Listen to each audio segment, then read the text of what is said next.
April 26, 1986. The heart of Chernobyl explodes, and radiation turns entire kilometers into an invisible hell. Amid the chaos, one truck stands out. A MAZ-504 tilted to one side. It wasn't a factory error. Its strange shape hid a purpose so unexpected that for years it was mistaken for a mere Soviet curiosity. Today, you'll discover the story of the MAZ-504, the truck that tilted to survive the Chernobyl disaster. The origin, the MAZ-504 before the disaster. Before becoming a symbol of sacrifice, the MAZ-504 was the pride of Soviet engineering.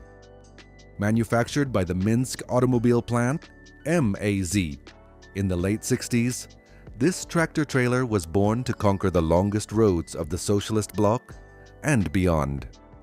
Its mission was clear: to connect the Soviet Union with the rest of Europe through international freight transport under the Sovtransavto company. The 504 was not just a simple truck.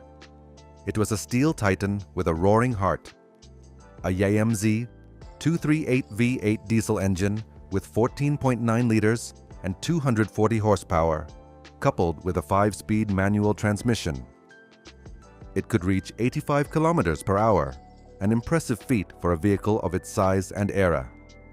With its short chassis, robust structure, and ease of maintenance, the MAZ-504 became a reliable ally for drivers crossing borders into France, Italy, Austria, or West Germany. It was a symbol of reliability, a road companion that never failed. But fate had other plans. A truck created to cross borders would end up crossing the boundaries of human life. The disaster. Why it was chosen for Chernobyl. When the Chernobyl reactor exploded, the Soviet Union faced an unprecedented emergency. Radiation levels around the reactor were so high that even machines broke down within minutes. Something special was needed. Vehicles capable of entering the radioactive hell, transporting contaminated materials, and coming out alive. Or at least without melting in the attempt. In that chaos, Soviet engineers reviewed their range of options. Army trucks, tractors, armored transports, and then someone mentioned a name: MAZ-504. It was powerful, simple, resilient, and above all, easy to modify. Its engine could handle heavy loads, and its structure provided the space needed for additional protection. While other models depended on complex electric or hydraulic systems, the MAZ-504 had direct, reliable mechanics that could be repaired even under extreme conditions. In short, it was the ideal truck for a suicide mission. Of all the Soviet vehicles, the MAZ-504 was the most balanced, strong enough to withstand, and simple enough to be sacrificed. The transformation. The birth of the armored version. The order was clear: create a version of the MAZ-504 capable of operating within the nuclear exclusion zone. And there was no time to waste.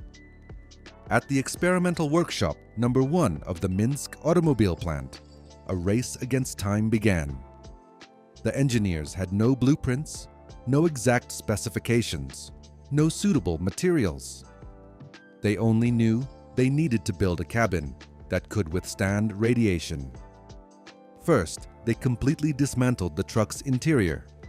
Upholstery, seats, panels, everything was removed.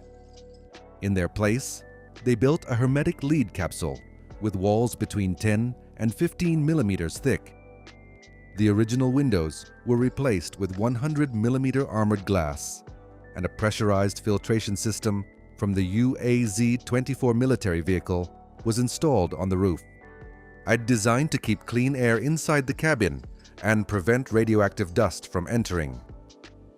The capsule was mounted on a reinforced steel frame, secured with bolts and sealed valves to prevent leaks. They couldn't weld the lead because the fumes were toxic, so each piece was manually shaped with hammer strikes and fitted perfectly. When the work was finished, the truck was no longer a common MAZ-504. It was a tank on wheels, painted in military green to conceal its purpose. But the engineers noticed something strange. The truck was tilted. Its cabin visibly leaned to the left. They tried to reinforce the suspension, add sheets to the springs, redistribute the weight. Nothing worked. The imbalance persisted, and for some reason, no one wanted to fully correct it. Somehow, that tilt seemed to make sense. The mission: risk and uncertainty. Before being sent to the epicenter of the disaster, the new MAZ underwent a triple verification process. First, the Quality Control Department inspectors at MAZ checked every screw. Then, representatives from the Ministry of Defense conducted their evaluation. Finally, the vehicles were sent to the Belarusian Institute of Nuclear Energy, where they underwent radiation and airtightness tests. Only 4 units passed all tests. 4 steel titans ready to venture into hell. Their destination, Chernobyl. There, among the plant's ruins, the armored MAZ-504s performed tasks few dared to undertake. They transported contaminated materials, towed broken-down vehicles, and served as mobile shields for cleanup crews working just meters from the reactor. The drivers, encased in lead capsules, could barely see outside. Only a small window offered them a partial view of the radioactive world surrounding them. The heat, noise, and isolation made the work a true nightmare. But they did it, day and night, because someone had to. However, among the soldiers and workers, the MAZ began to gain a reputation. The leaning trucks, they called them. Their appearance, leaning to one side, sparked curiosity and fear in equal measure. Few knew why those MAZ looked that way. Only the engineers knew the truth, and that truth saved lives. The revelation: the true cause of the tilt. For years, the mystery of the tilted truck survived amidst rumors and legends. But the explanation was as simple as it was fascinating.